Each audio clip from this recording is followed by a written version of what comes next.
Ayer un grupo de 5 jueces del Tribunal Supremo de Brasil condenó a 27 años de prisión a Jair Bolsonaro por el intento de golpe de Estado después de haber perdido las elecciones de 2022.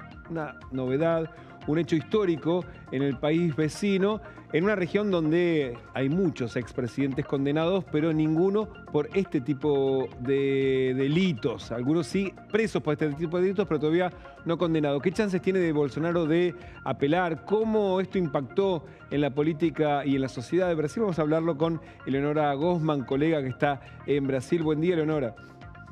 Hola, buenos días, ¿qué tal? Muy bien. Bueno, primero es cómo fue reflejado esta condena excepcional, ¿no?, contra un expresidente.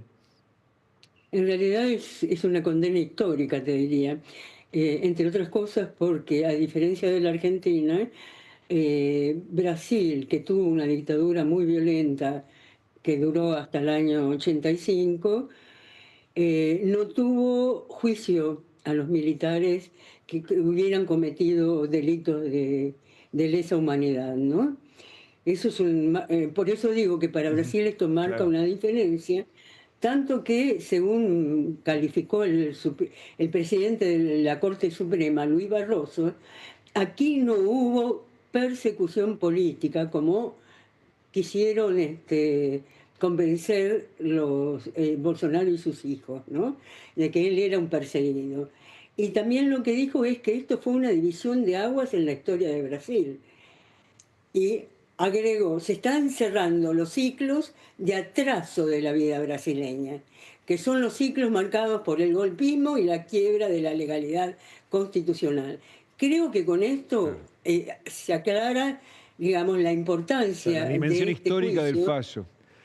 Ahora es Exacto. identificar que en Brasil hay cosas que ya no pueden volver a hacerse, digamos, pero tenía que, digamos, judicialmente marcarse ese límite. Exactamente, así es, así es. Eh, eh, por ejemplo, el juez de Moraes, que es el que condujo la causa, dijo muy claramente, las penas que hemos aplicado representan una dura respuesta estatal que va a inhibir o impedir nuevas intenciones golpistas. A esto justamente Claro. se refería el presidente de la Corte también, ¿no? Eleonora, ¿y cuáles son las Eh, pruebas que pudieron identificar para vincular en forma directa a Bolsonaro y a este grupo de asesores, de personas tan cercanas, con lo que fue el movimiento en la calle del que también intervinieron militares, ¿no? Claro, mira, se habla de que hubo un terabyte, que hay un terabyte de páginas de pruebas. Wow. Hay muchas pruebas, muchísimas realmente. Inclusive está la prueba del final de todo este proceso que fue el 8 de enero del 2020, Tres, claro. 2023. Ujú. Del 2023, Lula había asumido hacía 8 días antes y organizaron llevaron como 15.000 personas a Brasilia, que organizaron un desastre en los distintos edificios del poder, ¿no? Tanto el Planalto como el Palacio de Justicia, como el Palacio del Congreso. Destruyeron partes importantes. Entonces, ¿qué ocurre en este contexto? Que en realidad, digamos, el juicio lo que hace justamente es condenar esto, condenar tanto a las personas que participaron de la destrucción de los edificios históricos, o sea, los del poder, como a los que ordenaron esto. Porque lo que queda claro, por lo menos en el juicio, es que Bolsonaro fue líder de una organización criminal o delictiva.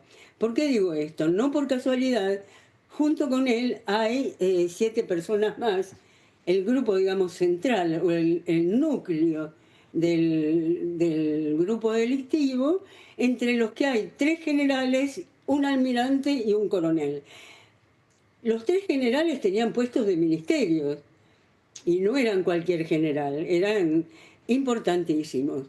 Por alguna, ese día 8 de enero ya estaban preparados para cometer un asesinato. El primer asesinado sería el presidente, perdón, en ese momento Sí, el claro, Lula. presidente del Tribunal Ah, Superior Electoral, que es que era en ese momento claro. Alexander de Moraes, ¿sí? Lo iban a matar enfrente del Palacio de Justicia. Ya estaba la persona preparada para cometer ese atentado. Empezaba por ahí y, por lo que se sabe, seguía con el asesinato de Lula da Claro. Silva y de su vicepresidente Geraldo Alckmin. Lula da Silva había salido rápidamente de Brasilia, se había ido a San Pablo y en San Pablo estuvo en la intendencia, en una intendencia del interior de San Pablo que era de gente afín, ¿no? A él. Pero eso te muestra que Claro. hubo realmente un intento muy serio, digamos, que incluía la muerte de los líderes políticos.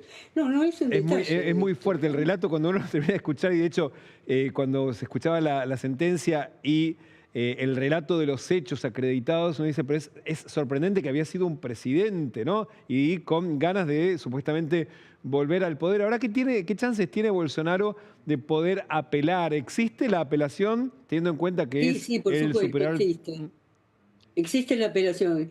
Pero acá dicen, acá en Brasil quiero decir, ¿no? Dicen que lo que va a ocurrir es que esas apelaciones serán, digamos, resueltas de inmediato. No te Ujú. olvides que hubo una mayoría, hubo 4 de Claro. los 5 que votaron por la condena. Entonces, las apelaciones van a postergar un poco el momento en que Bolsonaro debe ir preso. Y cuando decís debe ir Pero preso, hoy no, está no en más prisión que eso. domiciliaria con la tobillera. ¿Se supone que va a ir a una Sí, pero cárcel? no, no va a continuar. Si es preso, va a Mm, ser preso primero ya sea en una cárcel, en un cuarto especial de la mm. cárcel, o también puede ser en un edificio, digamos, de la fuerza militar, las Fuerzas Armadas, o también en un edificio policial, ¿sí? Ahí iría Bolsonaro y va a tener que cumplir buena parte de la sentencia. Supongamos que, bueno, por razones políticas, ¿qué es lo que le queda a Bolsonaro? Esta es la pregunta. Lo que le queda es o la prisión, Ujú. de cualquier manera que va a tener que cumplir ahora, o esperar hasta las elecciones del año que viene, en un momento en el cual, si gana el candidato de la ultraderecha, que es Tarcísio de Freitas, ahí ya tiene garantizada la amnistía. Claro. ¿Sí? Pero, bueno, hay que ver primero Sí, sí, que que gane, que gane gane. Tarcísio, Y ¿no? después, si eso ocurre, a Exactamente. ver si la sociedad acepta una decisión semejante después de esto, lo que mencionabas al comienzo.